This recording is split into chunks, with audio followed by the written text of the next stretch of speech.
Thou shalt be the client I want to attract.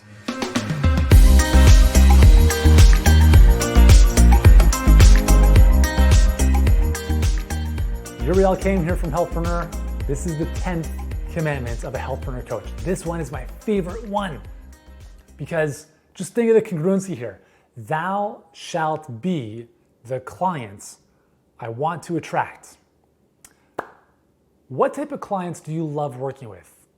Right? Not necessarily like the specific problem, but in terms of their character traits. I want you to think about that for a second. If you're like most of the coaches we work with, you probably love clients who are committed, right? You probably love clients who pay you quickly. You probably love clients who are decisive. You probably love clients who are willing to pay you top dollar, right? Well, think about this. Life is like a boomerang. What you throw out is going to come right back at you. So if you want clients who are paying you top dollar, you have to look in the mirror and ask yourself, am I currently paying top dollar to work with a coach myself? Am I committed to doing the work in whatever capacity or endeavor I engage in? Or do I flake out? Do I make decisions decisively? Do I pay on time? So whatever the things you want to attract in your business are, you have to live those. This is the 10th commandment. It's arguably the most important one. What you see in life, what you get in life is a mirror of you. If you want to attract anything, you have to live that.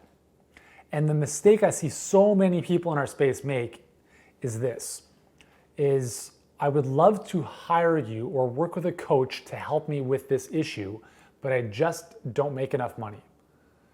And my thinking to that is, listen, I understand not everyone is at a point where everyone's at different points in their business. But you have to understand that if you want people to pay you, you have to pay another coach. It just does like from a congruency perspective, it just makes sense, right? How can you expect for clients to pay you money to work with you if you are not willing to do that for yourself?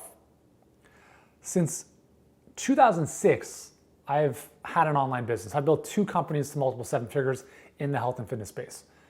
My first company, which was to the consumer, 2006 to 2009, I did everything myself. I didn't want any help. I didn't want any coaching. I'm like, I'm smart. I'm going to figure this out. End of 2009, I really slowly, 3 years later, realized I was not smart enough to figure this out.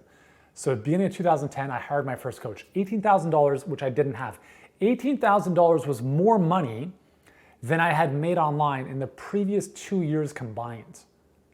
A bit of a stretch, but I knew I had to do it because number one, I was no longer being congruent with what I was trying to tell others.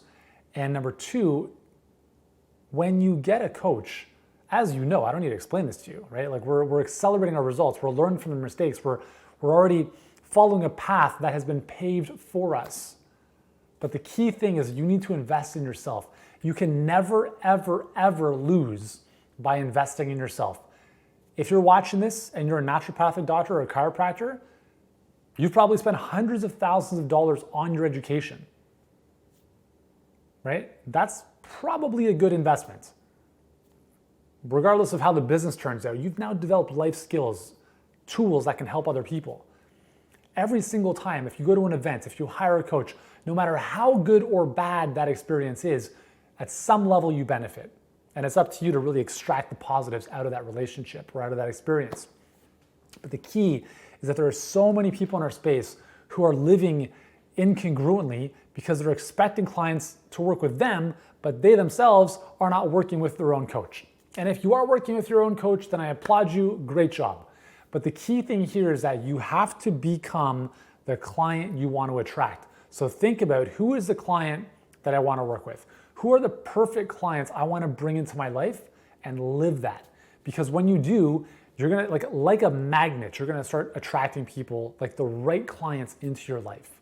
And it's amazing how this happens. So number one is you have to be clear on who that client is, right? What are the character traits? What are the attributes?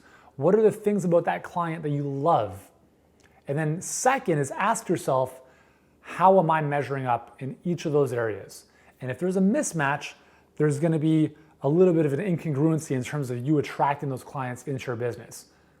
The simple fix is you just start living what you want to attract. And as a result of that, those people, those clients will come into your life almost on autopilot.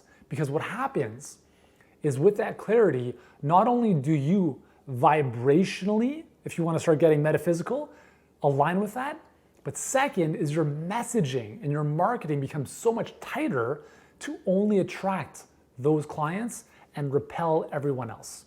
Does that make sense? Awesome. So this is the 10th and final commandment of a healthpreneur coach. Thou shalt be the client I want to attract. Super, super important. If you've enjoyed this, we have 9 other commandments. If you've missed any of them, hey, it's all good. I want to hook you up for free with those other 9 commandments, along with a couple extra resources and tools to help you get more clients and grow your coaching business. There should be a link around this video. Click on that. It'll take you over to the page and you can access them there for free. It's my gift to you for doing what you do and for watching this video. And before we finish off, if there's another health or fitness expert who needs to see this, who needs a little reminder to be the coach or the client they want to attract, then just tag them below in the comments. I'm sure they'll thank you for it. Thanks so much for watching. Yuri Elkaim here signing off. I'll see you soon.